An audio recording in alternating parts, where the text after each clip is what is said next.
Okay, we're about to start cutting in the cornice. What I want you to do with your gut gun, your corking gun, I want you just to wander around and check this bottom edge and the top edge of your cornice. Whether it's decorative, whether it's square set, it doesn't matter. Check it out. If you see any little cracks, put some of this in, wipe it out with your finger on the rag like we've talked about, or just with your finger, and you're right to paint. It does say something you've got to wait a long time. If it is a hairline crack, this will be fine to paint over nearly straight away. So just go with it. If it's a real heavy crack, then by all means give it the time.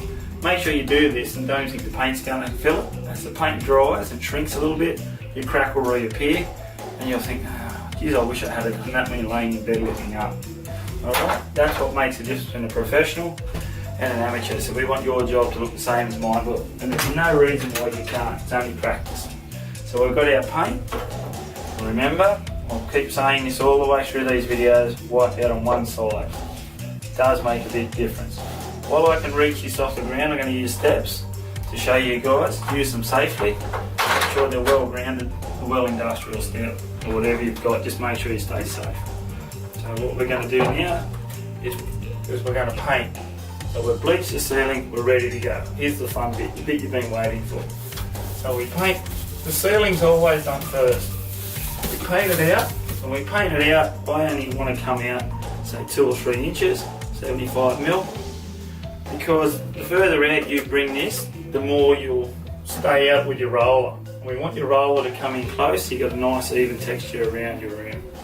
So on your bottom edge next, run that down your wall a bit, so we're getting a nice coat on your bottom edge. You notice I've started in a corner and I'm going one way, and we're going to go all the way around the room. So now we've got the middle cut in, we put on a nice brush full, we put it on, and we spread it out. Now you notice that I keep saying these brushes are ideal. I can hold this brush right on the end and get a bit more reach. I can hold it in closer and have it like this. Now the reason they're so good, you'll see me wipe it out again, some more paint's gone up the top. They hold a lot of paint. And you can see that I can go right through the middle of that section of cornice and now tip it off. If you've got a little brush, you're going to be doing these. Now keep dipping, keep going, keep dipping, keep going, and you end up with a mess. It's uneven. You want a nice, even film finish. So that's drying already. So as it's drying, it's even. The smaller the brush sometimes, the more trouble you get in. But run it down the wall. Now be very careful not to get a fatty edge. Now if you want to see what a fatty edge would look like, that's a feathered edge. A fatty edge would look like that. You can see here, and if Rod can show you that, but you can see up here, you've got a really rolled edge. Now you're going to see that in your wall paint. So we need to get rid of that straight away, and we're going to feather it down the wall. Okay, so it's a nice feathered edge.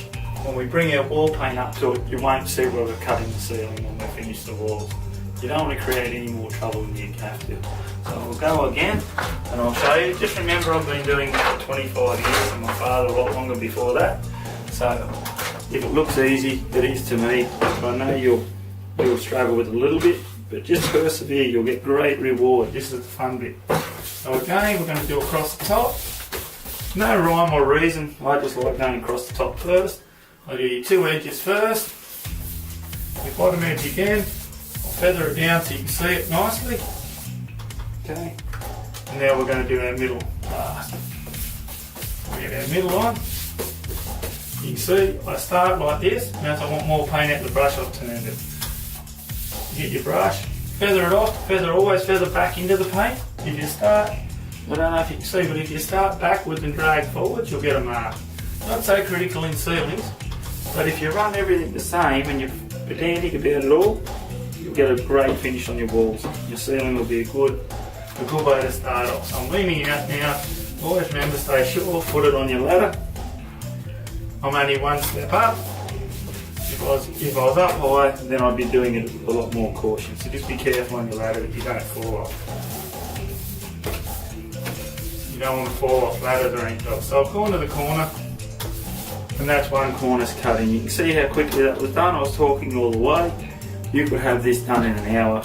I could have it done in 10 minutes. As you get quicker, you'll get down to where we are. So you'll be right to go. I'll get the rest of this done, and we'll see how it looks at the end.